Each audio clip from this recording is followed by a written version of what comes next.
All right, everyone. Time to move on again to our next case study. Thank you.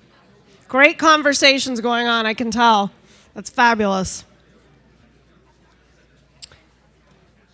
So I would like to introduce our next case study presenter to you. Henrietta Zalkind has dedicated her life to all things education. An attorney by trade, she is an expert in education law and serves as a workforce chair on the Leandro Commission. For 25 years, she has been the executive director of the Down East Partnership for Children, an organization in Nash and Edgecombe counties devoted to children in their first 8 years of life. So it's my pleasure to introduce to you Henrietta Zalkind.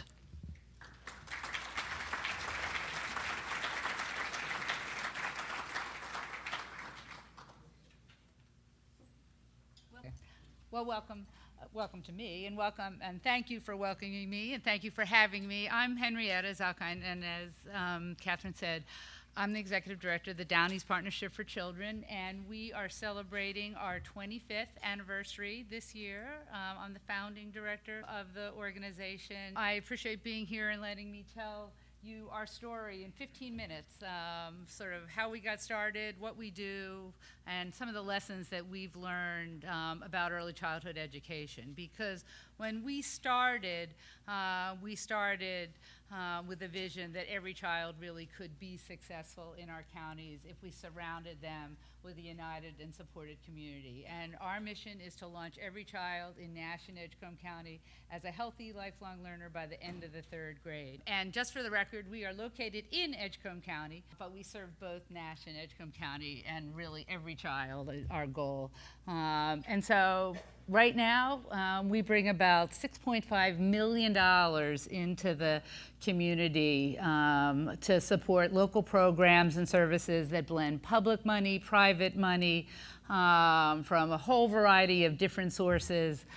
Smart Start, NC Pre-K, SNAP Ed, local government, private businesses, private individuals, and we serve about 11,000 children a year, both with money but with human resources, using a lot of volunteers every year who help launch every child as a lifelong learner.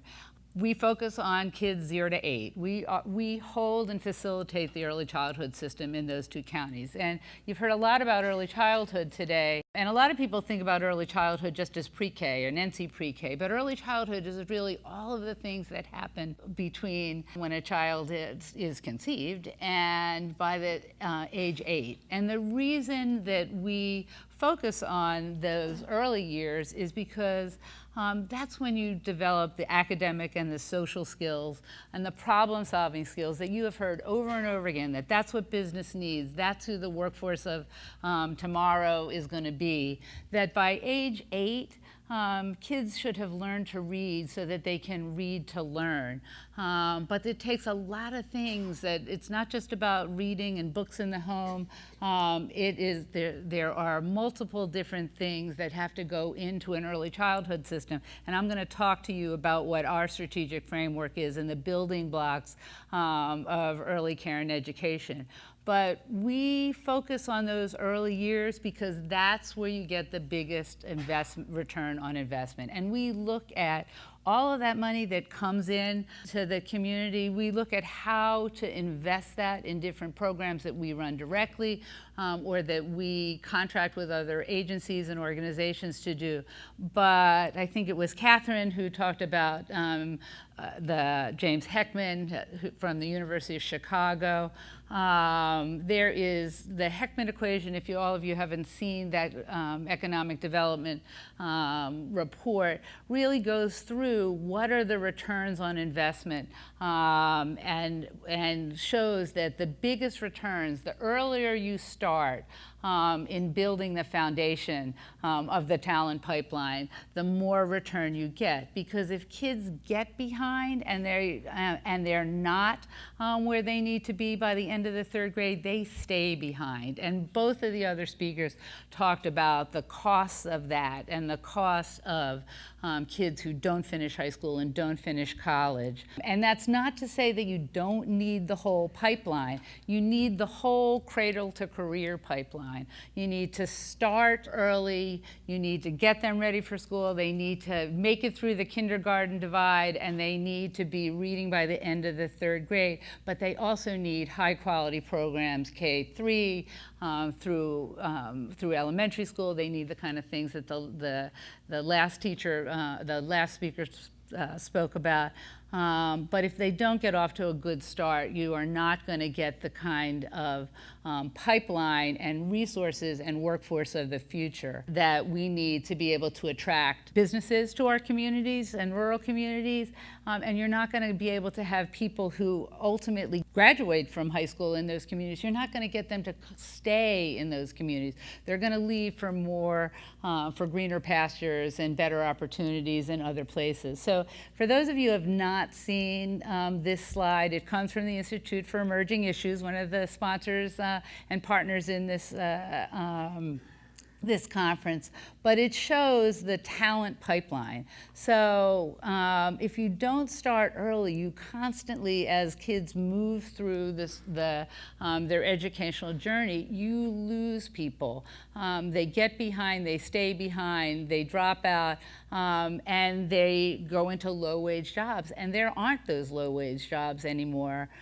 So you've got to constantly get them through that pipeline over to the other side, so that when the company who is looking at moving their business to your rural community says, do you have the people I'm going to need to work in my Amazon or Corning or the tire company that just moved to Edgecombe County, you can say, we are producing that workforce that you're going to need to be here, and that the people that you're going to move to the community, they're going to want to live here too. Before we started, there really wasn't any kind of system. The quality of care was very low. Most kids were in unlicensed care. The staff for the kids who were in child care were untrained, and there was no real organized support for parents. The statistics were bleak. Some of the statistics still are bleak. But when we started in 1993, only 6 and 7% of the kids who actually were lucky enough to get child care were in high quality care. Now the kids who are in care are in good quality care, but not everybody is in care. So when we started, or close to when we started, you can see how bad the graduation rate was. It's gone up significantly in the last 25 years, but as Catherine showed, just because you graduate doesn't mean that you're going to get a job in the economy of today. But as Brad Wilson, who is the chair of the Leandro Commission, will said at one of our last meetings, the puck keeps moving. So you got to skate to the puck, and you've got to set standards and move forward from where you are. But you've got to realize that the bar keeps going up and up, and so get to where you're going and then go to the next place. And that's really what our strategic framework has let us do. This is our current framework, our current strategic plan that I'm going to go through very quickly. There's lots of more on our website, but everything that we do or we fund, all $6.5 million worth of investment and all those volunteer hours goes to really move forward on these 4 building blocks of early care and education. Healthy growth and development starting before birth, high quality early ed, teaching and learning for K-3 students, inside, outside, 365 days a year, not just 10 months, not just 6.5 hours a day, but all year round. And actually, today is National Summer Learning Day. So there's stuff going on all across the state to help kids learn year round. The 4th building block is really families and communities are engaged and part of that process, that it's not just the schools that we need to be looking at, that it's really the whole child, the whole community, the whole family, and that all of those are supported by an operating and backbone support. So you're really looking at going around that plan, do, study, act triangle and making sure that the investments that you're making are working and giving you the kind of return that are going to move you towards your mission. So for each of those building blocks, and I'm not going to try to go through each of these things, but what I want you to pay attention to is the process. So under each of these building blocks, we went through with our community and stakeholders, including parents and faith folks and the schools and the other agencies, business communities, and said, what are our real priorities for health? Because healthy kids are more successful learners. It's not rocket science. All the data shows you that. If kids aren't healthy or their parents aren't healthy, they are not in school. So the investment that we make every year in them going to school, we lose that. If you're paying for a kid who's in pre-K or in any, in any grade, if they're not there, that's money that's going out the door. So we set priorities, we really reduce that then to strategies. Under those strategies, we fund programs and activities, and we do a lot of different things because not one thing works for everybody or every community, and you really have to have a holistic approach. We have a whole variety of evidence-based funded programs that move us towards our targets. And every 5 years or so, we look at where are we in relation to the target that we set. So you keep setting that benchmark and moving towards it. And we do that in each of our areas. So for health, we have benchmarks and targets. For early care and education, we have targets. Some of those we set locally, some of those we get from the funder. For NC Pre-K, Smart Start and NC Pre-K really provide the backbone of our services, but they don't do everything, so you've got to fill in the gap, and neither one of them goes across the kindergarten divide. So that's a huge challenge for us in terms of making sure that not only are kids ready for school, but they're successful once they get there. So we've got targets for early care and education, we've got target priorities, strategies, funded programs for K-3 environments, and then targets to move forward so that all kids are launched as healthy lifelong learners by the end of the 3rd grade. And you can't do it without families, and it's not just agencies. And one of the things that we have learned over the course of the last 25 years is how to engage families and how to meet families where they are and build their capacity to support the social emotional development of their whole family, themselves, their kids, and that could be the topic of a whole other conversation. And then last but not least, none of this happens without the backbones or the operating support to plan the system, to evaluate the system, to look to see, are you getting the return on the investment that you thought you were going to get, and to build the capacity to work across all 4 of those building blocks simultaneously. So how do we do it? What are some of the lessons that we learned? We collaborate. We have lots and lots of meetings, but we work across race, we work across class, geographic boundaries. For those of you who know about Nash and Edgecombe counties, that was no small feat. They have had a long history of not working together. But we use the data, and we have always sort of started with wherever we were, set that target, move forward, and use whatever evidence-based program we thought was a good fit. If things are validated and they show that they've got good results, and they're going to fit. There are lots of evidence-based programs. It's got to be a fit. It's got to be where people are.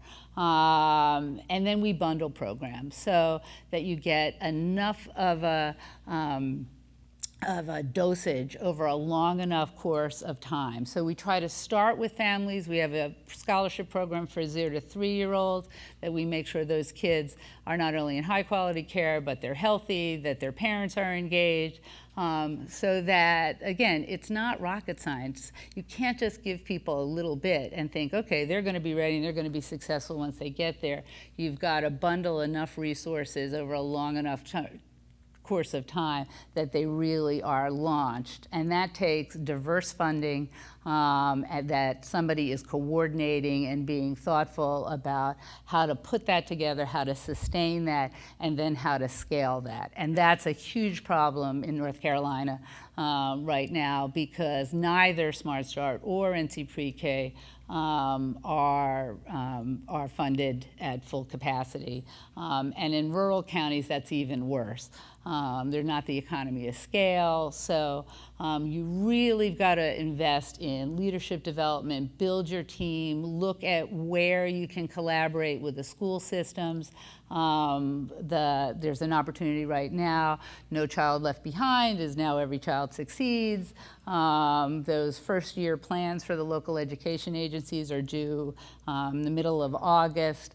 And so what I would urge all of you is to, if you're not involved with your local Smart Start partnership, who is facilitating the early care plan, or the local school systems, join the team. Because it takes everyone to be involved in that. And in the short time I have left, I mean, one of the things that we did was we bought an old YWCA in one of the lowest income communities in Edgecombe County in downtown Rocky Mount, and we made it be the hub of our operation so that families really could come in as a one-stop shop and tell us, here's where I am, I need help, I just had a baby and I have to go back to work and I need help paying for childcare, what are my choices?